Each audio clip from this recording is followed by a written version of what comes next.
Tiki Bar Online. Today we're talking with Albert Argenti from Berger and Argenti Cigars. And we're at the Burns Membership Renewal Party here at Burns Tobacconist in Chattanooga, Tennessee. Now, I had first noticed your name earlier in the year when Burns started carrying the Classico. And then I learned later that you've been in the industry for quite a while. So can you tell me how this current venture, the Berger and Argenti line, started? Sure. My brother Michael and I previously had worked with Perdomo Cigars, and we started our own venture called Cuban Imports. And we did line extensions of some very popular Altadas brands, such as H. Upman. We made the signature line. Por Larrañaga, we made a line called Cuban Grade that we manufactured and distributed exclusively. We did our own line called Exile. And we also did a general line, an extension of their El Rey del Mundo called Olvidados. Our relationship, after Altadas was acquired by Imperial, our relationship changed and with them, and we went out and decided, we need to find something else to do. So we've known Henry Kiki Berger for quite some time, and decided to form a venture with him to make cigars. And my brother had a particular idea that he wanted to put to the market, where the Ligero of the cigar is created separately and then rebunched in the blend, centered within the blend. Something really radical concept that he burst into my bedroom at 3 o'clock in the morning with these drawings. He always carries a notebook around.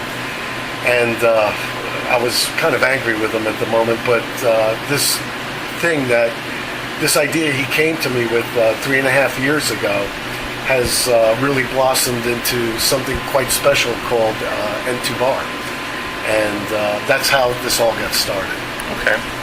Now, I noticed you have introduced several new cigars under the line in a fairly short time. The Classico showed up in this store earlier this year. I'm not sure when it came out originally. And then the N2 Bar came shortly thereafter, and I understand you've got the Mooch, amusingly named, that is coming soon. I saw it on a blog. It's out now. It's out now. Okay, we haven't seen it here yet, but how's the reception been so far? Reception has been positive, very enthusiastic. My brother and I are really overwhelmed at the response that we've received.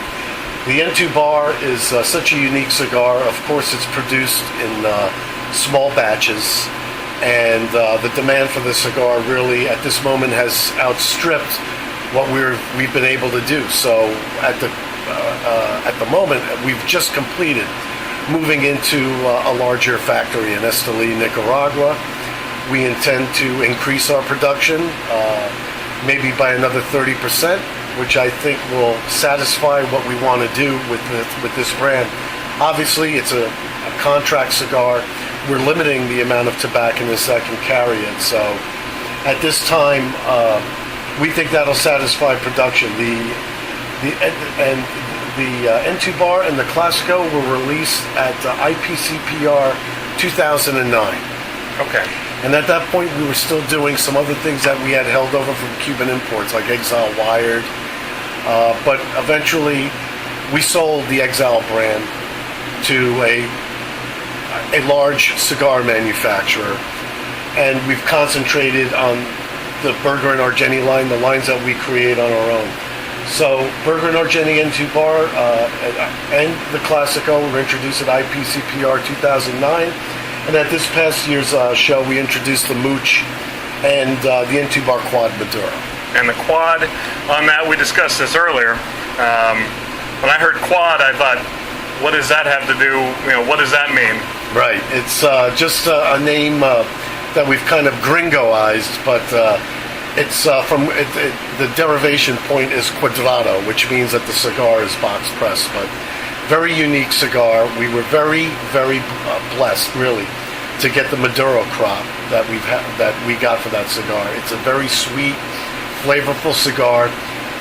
The Maduro wrapper's been aged for over 8 years in seasoned oak barrels, and it accounts for maybe 20% of our N2 bar production. So it's difficult to keep it on the shelves, but it's, in my opinion, it's the best cigar I've ever been associated with, and one of the best I've ever had in my life.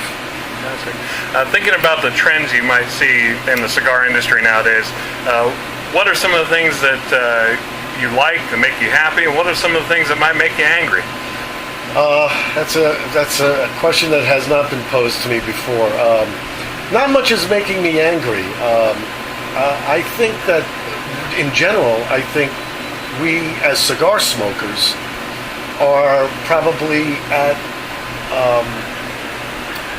at our best time right now.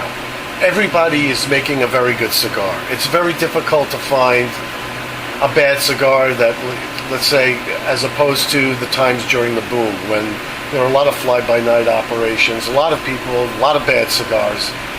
But right now, a lot of people are making good cigars, and it's created, it's very good for the consumer. I'm happy that they're happy. But believe me, shelf space for remanufacturers is a big battle fought tooth and nail every day. Cigar retailers are becoming much more judicious. Their humidors are a lot more fluid. They've come to realize that their shelf space, every square inch, is worth a lot.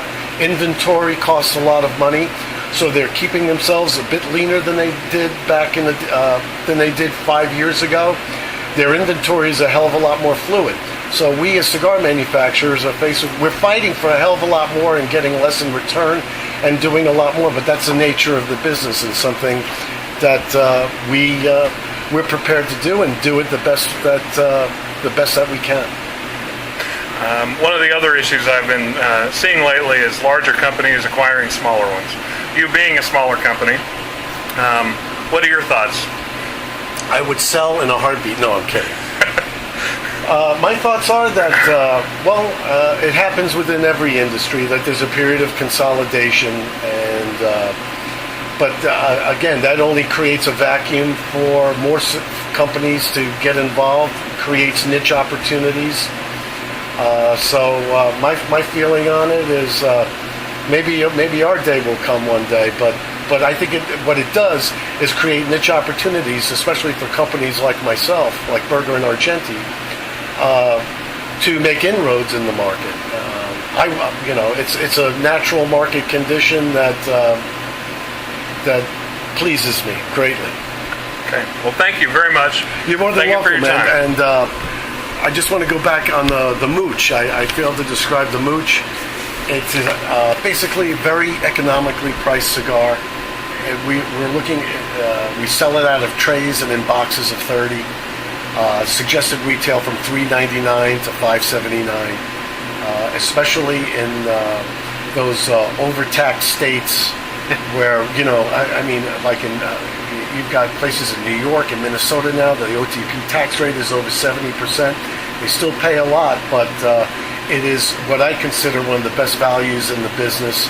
All Nicaraguan long fillers with an Ecuadorian Connecticut seed wrapper, smokes maybe on the milder side of medium, but exhibits a lot of flavor. And again, it's our newest creation. We're quite proud of it. Flavor is everything. Flavor is everything. Thank you very much. You're more than welcome. Thanks so much, man.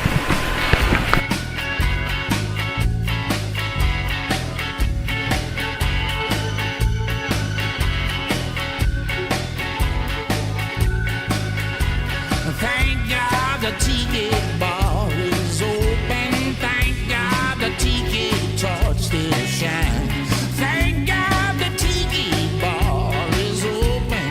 Come on in and open up your mind. I was on a leave of absence and a resemblance to reality.